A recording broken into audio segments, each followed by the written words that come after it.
Hello, viewers. This is your Michael from Screen Review, bringing you a new podcast from my seven cover the Super Sentai review. And like always, I'm going to speak very loudly, very clearly, and very slowly in case you don't understand me. Also, try to do my best not to breach your heart during this audio podcast recording as well, not to cause any audio feedback as well. And finally, if you're under 18, this audio podcast recording contains no adult language. If you're under 18. Now, if you're under 18, this audio podcast recording will contain your adult language. If you're under 18. Now, if you're over 18, that means you have to watch this audio podcast recording. So, with this and everything else out the way, let's get into the latest episode of King-Ohger. So basically,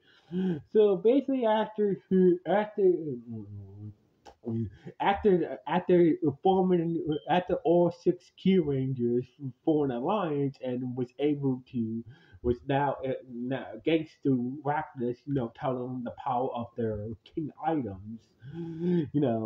Their plan is so basically their plan was to their plan is now to master those powers of the items of their royal items, to practice using the power of their royal items that symbolize their states as rulers of their nation. So basically, once they done that, then they're gonna take care of business and basically take down Douglas and use that power once they learn to master this new power, their new power they're gonna use it to take down Douglas and basically that was pretty much it it for the kill to the for you know basically that's pretty much the whole plan that the key ultras have to take down Duggar once and for all, and what's left of the five jesters. So anyway, meanwhile at Douglas Space Dimension headquarters, we see Mitigo, one of the last three jesters of the space bunker, crying over the death of Hiki. Now, Gorma and Hibiki were taken down by were taken down by the Rangers. Well, actually, actually Hibiki, helped the Kill Rangers accidentally take down Hibiki, but I didn't take down Gorma by mistake.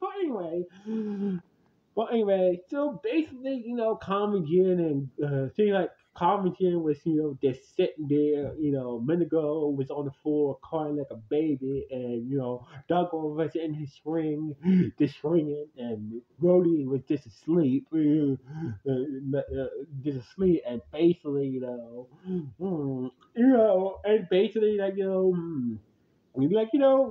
was like, man, this could be, we don't that surge of power that I felt before could be a big problem. So basically, this could be a big problem. Problem is the kid we just had united and gained some universal powers that can use against me, or I should take care of it. But I'm just gonna swing here, and not really care about that. So basically, that's what Douglas was basically doing. For a minute he felt concerned about about that third power that the Q just managed to gain, but at the same time he's not really threatening it, and not taking it as a serious threat against him. So basically, Minigo was still crying on the floor over Hibiki, and basically, Colin was like, went to go comfort Minigo. Was like, oh, I understand, but Hibiki was, she doesn't know what to say, but Hibiki finally faced her fate, and basically Menegon just got up and basically begged Douglas to let him destroy the Rangers, and Douglas was on his ring, just looking at him, all right, go ahead, and just let him destroy the Rangers and whatnot. So basically, and basically somewhere in the somewhere in the looks like somewhere in the courtyard is a banner somewhere, so no, before that I got ahead of myself. Anyway, somewhere in Groki, Rita Rita and Martha were, was heading to Isabella to join the others to master the power of their items and whatnot. And basically, and Rita was like, if things do go south, you will be you will be, if something happens to me, something, in case something happens to me, in case my item kind of, power my item malfunction, you're gonna be like you're gonna be the head of you're gonna be the next supreme justice of Goki, and leader of the Goki nation. And Marple was like, well, like she was fighter, but she was kind of doubting herself. She ever since she was kind of doubting herself, being if something bad happens to Rita, she will just be Rita picks her to be her assessor and the next supreme justice and ruler over the Goki nation. So basically, Marco was so basically Mafiona was filling some paperwork, and basically when they got to Isabella, turns out the paperwork that Mafiona was working on was officializing, officializing this new alliance between all six rangers and all six nations and whatnot, and basically put a stamp of approval on it, and basically and log it into the record books of in the Terran, log it into the official record books of the Terran planet, where all the Rangers live on. So anyway, so basically, up first was basically Kaguraga was up first as you know, turns out that Yama's power, his royal item symbol, gives him the power to produce lightning. Now turns out that Karawaga's necklace royal item allows him to control fire. But he got burned trying to, like, at first he had control of it, but at the same time, he wasn't used to the power, and basically he got burnt. He got skin burned pretty badly, in a funny way. And Rita, turns out that we all know that Rita has the power of ice, because of her ice eye that the previous justice gave her, and basically it seems like her necklace helped, you know, mm, helps focus that power a bit more better. So basically, it's assumed that based off this, based on this, based on what we see, based off, we see readers, turned out that readers, royal item being her bracelet help her focus her ice powers a bit more better. But she still tends to freeze over every time But it kind of had a backfire effect to it.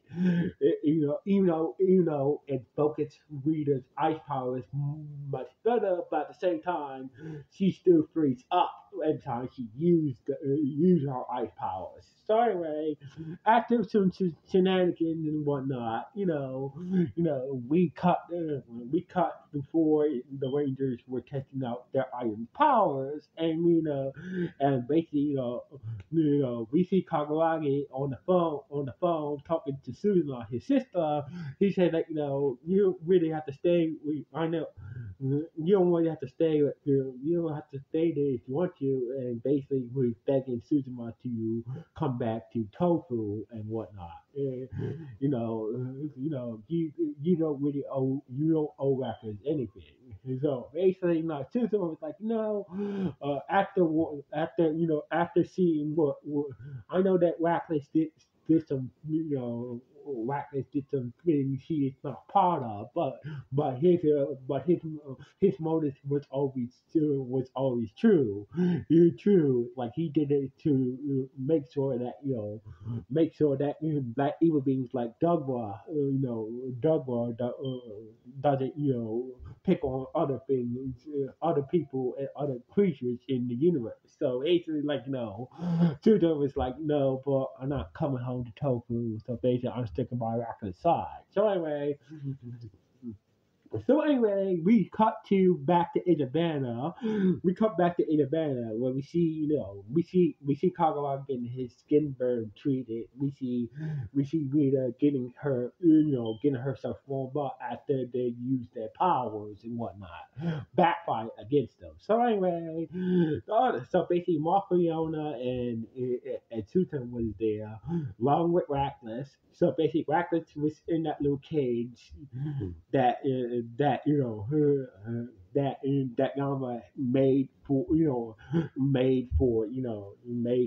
Arachnis, and Susan was in the cage with Arachnis for no apparent reason but to be close to him. And basically, out of nowhere, a bunch of lasers started to shoot at inside the palace. And it turns out it was Menigo.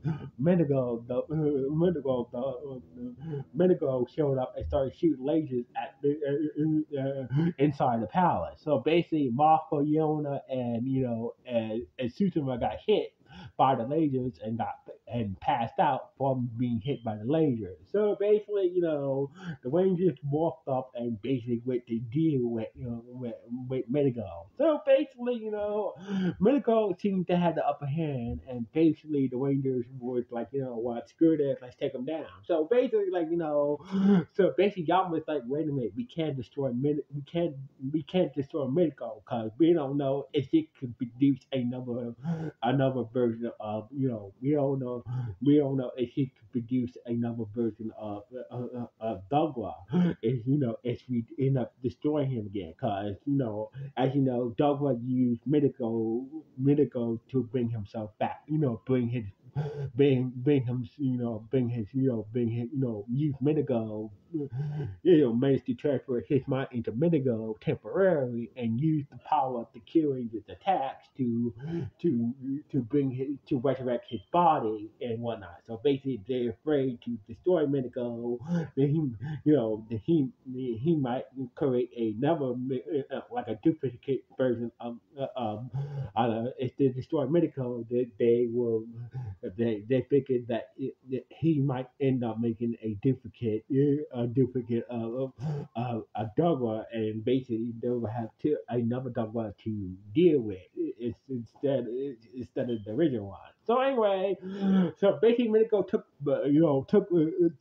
advantage of this decisive moment of the King-Ohgers and managed to hit Yama, Gillen, and Hema with his laser, and basically they were just passed out, and all of a sudden they started acting like 10-year-olds. So, started to act like 10-year-olds. So basically, turns out that Minico's laser forced them to lose 10 years of their memories, and therefore Yama Himo Yama,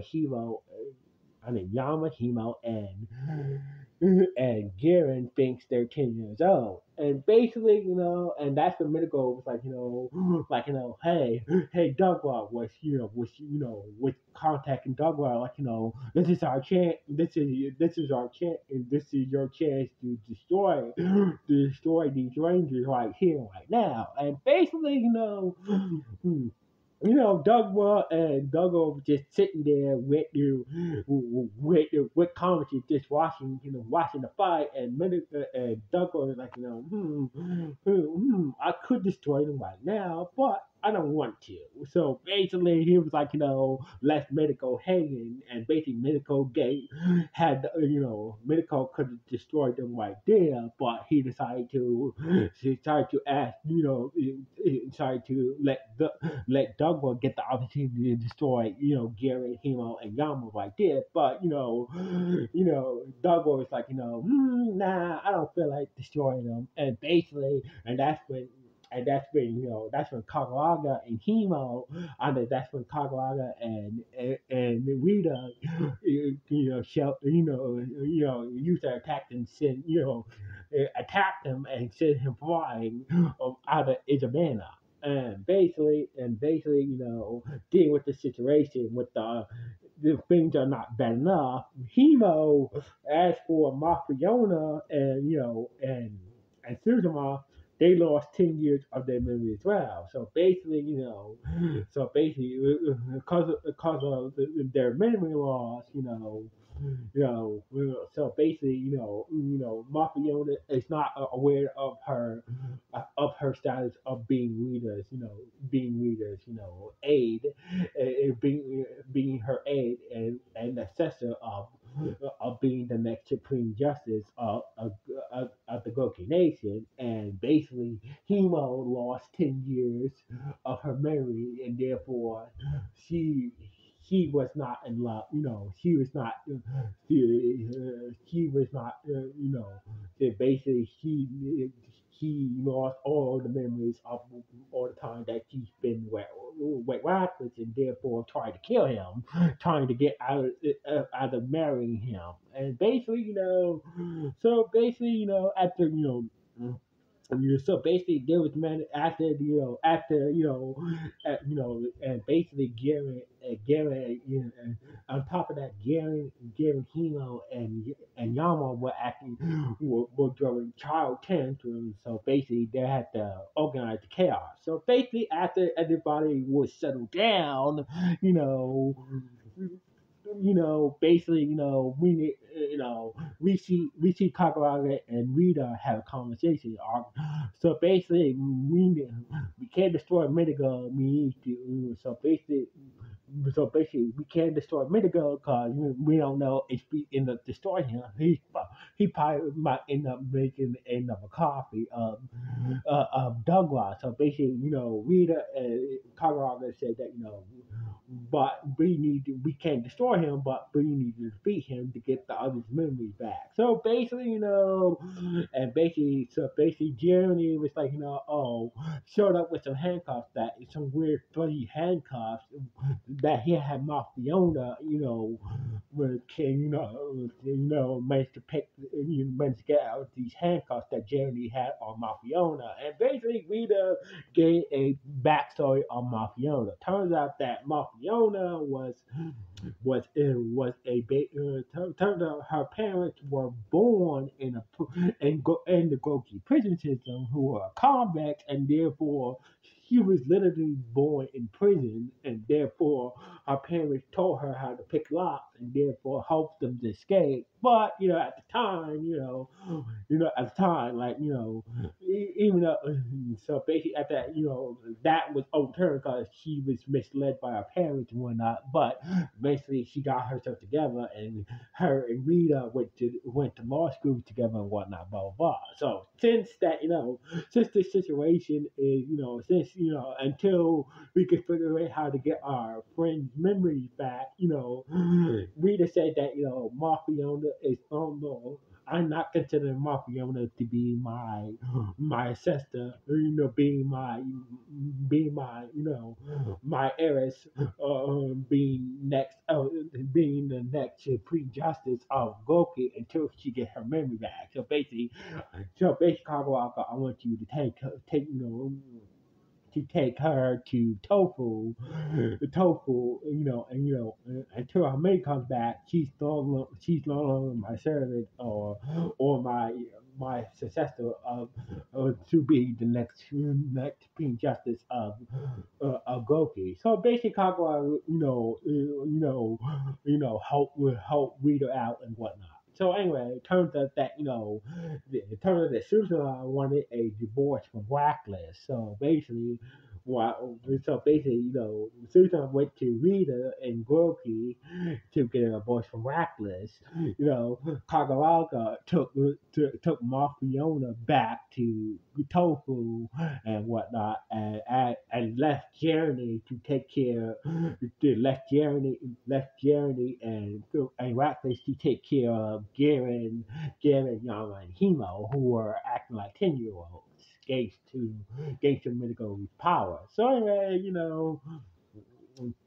so basically, Cockroach felt sorry to, so basically, after hearing,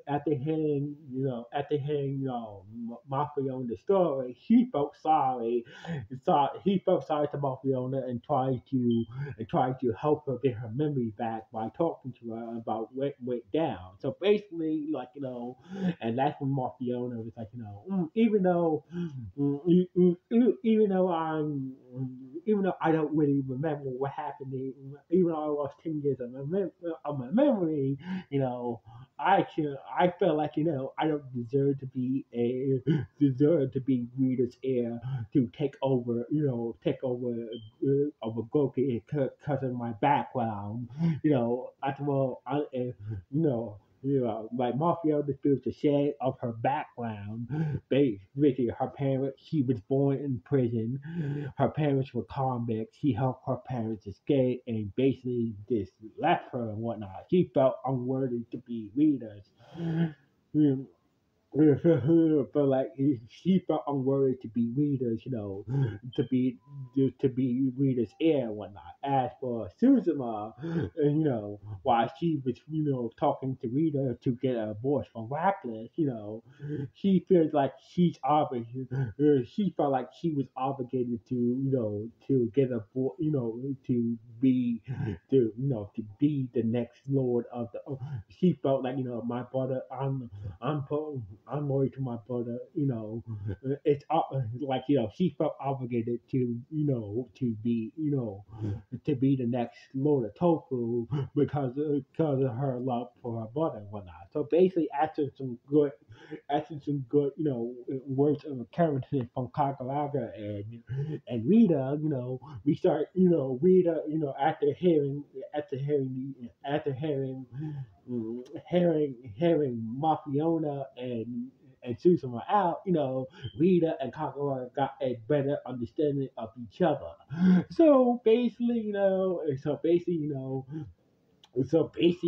gave Suzuma and Mafiona words of encouragement, and basically Medico showed up, and basically at Groki, and basically working together as a team, they was able, instead of destroying him, Rita used her ice powers and to freeze Medico, and basically Kagura used the power of his items. So basically, Rita used her powers to increase her ice powers. I mean, use her word items to increase her ice powers to freeze Medico, and basically Kagura used the power of his royal item to make sure that Rita doesn't freeze over, and make sure that she doesn't freeze over, and basically was able to imprison Medico into ice.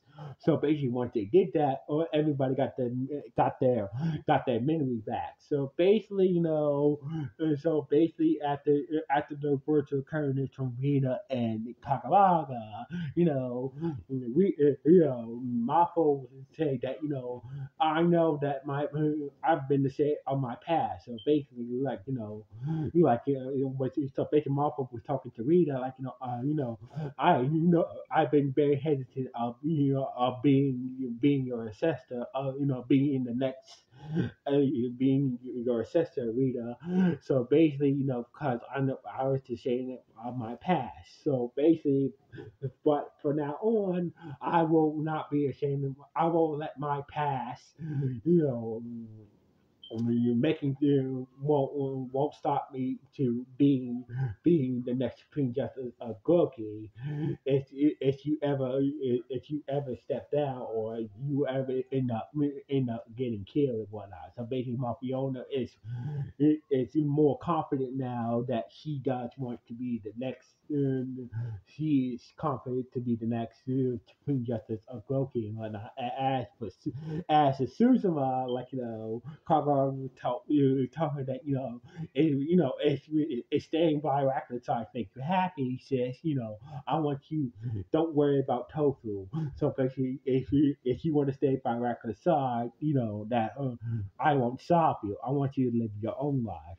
Live your own life. And basically, like, Susan was happy that Kagura said that. And basically, we see we see we see Marco headed in the castle, inside the castle with Rita and Susan are heading back to Rattler's side, and Kagura just staring at him, just staring at Susan while leaving, headed towards headed towards heading towards where Ratcliffe was at Isabella, and basically this is how the episode ended on this note. So anyway, this was a good episode. So basically, we got some more details about about the characters' motives, and also it was a good episode to see Rita and Kaguraga, finally get the fully get to understand their motives well, really get to know each other through their loved ones. Anyway, what you guys think about this? Good, bad, or just now? Or now? Please let me know. Anyway, signing off from School Reviews. One.